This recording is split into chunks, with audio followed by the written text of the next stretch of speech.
সেদিন ছিল ঢাকার উত্তরা মিলস্টোন স্কুল। রোদের আলোয় ভরে ছিল ক্লাস। শিশুরা হোমওয়ার্ক করছিল, কেউ টিফিন খাচ্ছিল, কেউ গল্প শুনতে চাইছিল। এক সাধারণ দুপুর ছিল সেটা। হঠাৎ দূর আকাশে এক শব্দ। একটি বিমান নিচের দিকে হুমড়ি খাচ্ছিল। স্কুলের মাঠে খেলছিল তামান্না, শ্রাবণ, মেহেদী, নিশাত। কিছু বোঝার আগেই এক বিকট শব্দে কেঁপে উঠল সব। ধোঁয়া, আগুন, ধ্বংসস্তূপ। মোস্তাফিজ স্যার বাচ্চাদের বাঁচাতে ছুটেছিলেন, আর ফেরেননি। পাইলট তৌকির ইসলাম সাগর জনবহুল এলাকা এড়াতে চেয়েছিলেন, শিশুদের বাঁচাতে চেয়েছিলেন। কিন্তু ভাগ্য বড় নিষ্ঠুর।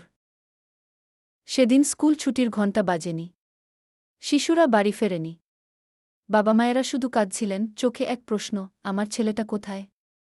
২-১ জুলাইয়ের সেই দিনটা শুধু দুর্ঘটনা ছিল না, ছিল এক বেদনাদায়ক অধ্যায়।